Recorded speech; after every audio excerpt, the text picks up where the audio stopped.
This was concerning.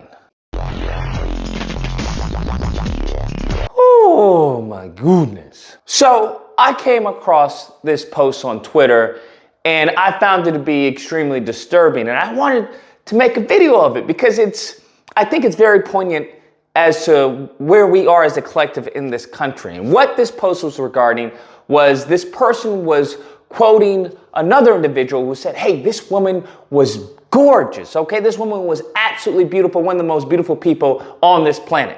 And this person took offense to that. And they go on to say, you know what? When anybody says that a dark-skinned woman is beautiful, they're always according to Euro-centric beauty standards. Now, I found that to be very interesting, especially given the woman that this individual was talking about, because I don't happen to understand how a Ugandan woman has any type of Euro-centric beauty. That's what I don't understand. And if you know the person that he was referring to, well, the person was Angela Summer, okay, Ugandan model. Now, she has broad nose, big lips, dark skin, and an afro. From my understanding, okay, as far as what Western standards are, or Euro-centric standards, that's completely the opposite of what they find to be attractive or what they find to be beautiful. That is literally the opposite of what many black women have been promoted to be, okay? It's always light skin, pale, fair, thin lips, okay? This big lip thing, this is a new phenomenon, okay? I just want people to understand, this was never the case of people except, big lips, wow, so beautiful. The broad nose, that was never the thing. Do you understand how many, as far, especially in the country, in the US, that was never promoted to have a big nose, a wide nose. That was always seen as inferior because it was a sign of black people. It's a sign of black Americans. So all of the traits, and especially the afro, I don't even know what to tell you on the afro, black women just now last year, made it legal that they could wear their natural hair in the work environment, because you have to understand, it was always told, hey, that's an unprofessional look.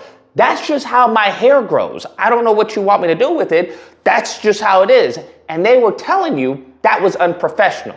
They were telling you essentially, and I want you to understand, because a lot of this is emblematic of this post, is that they were essentially telling you that how you were born was innately inferior.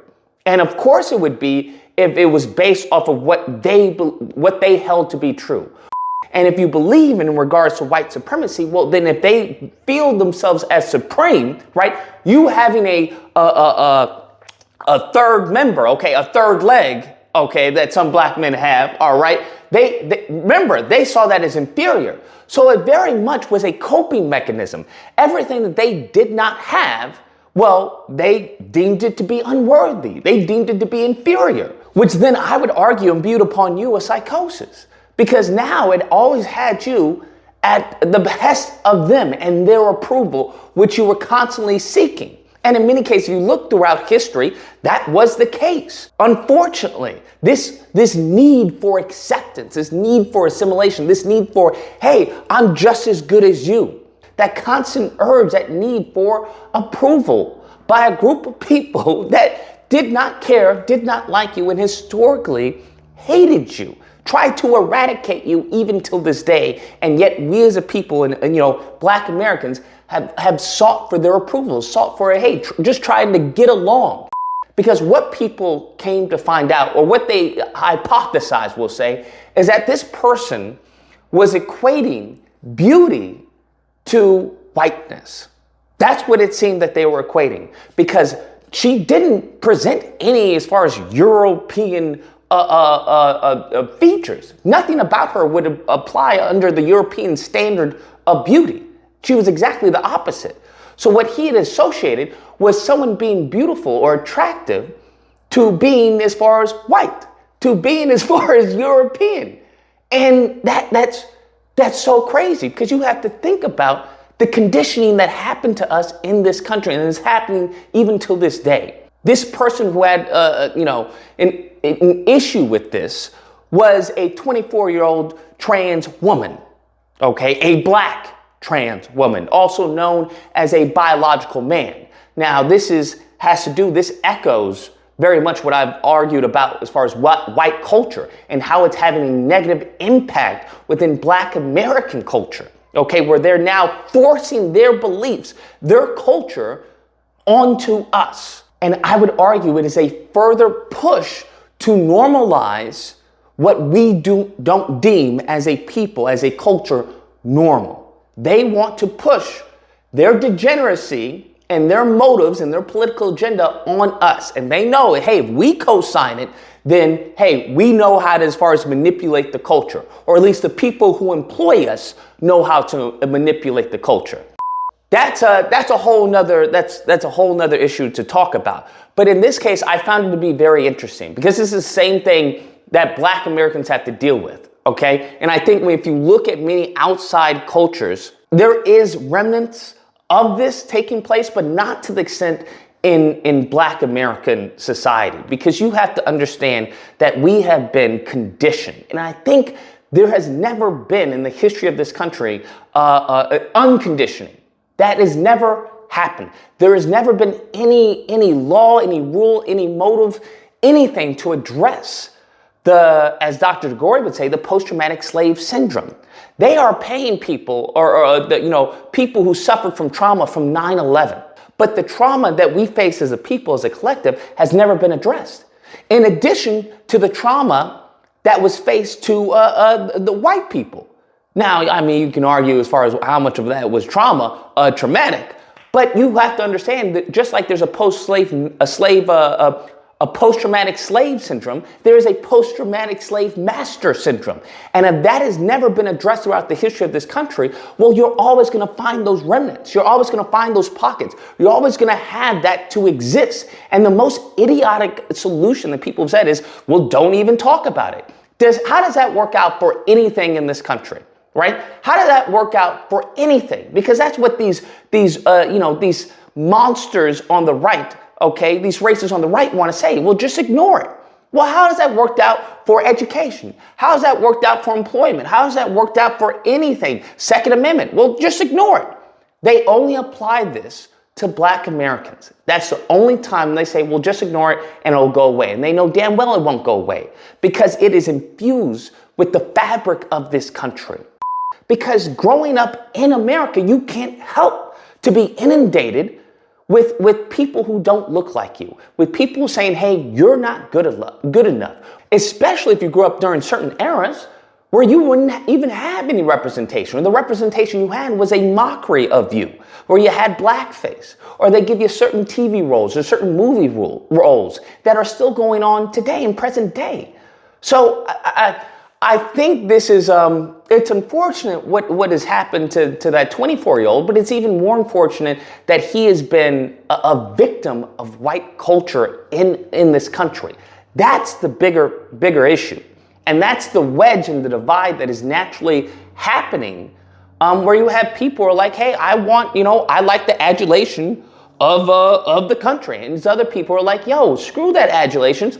Let's do something for our own. Let's build our own. But I think the bigger picture, and I'm going to end with this, the bigger picture in all of this, in Angela Summer and all this, is not even his tweet. The bigger picture that people are completely missing is that this woman is an African. She's a Ugandan, okay? Born and raised in Uganda, and somehow is a single mother, has a baby daddy by a white man.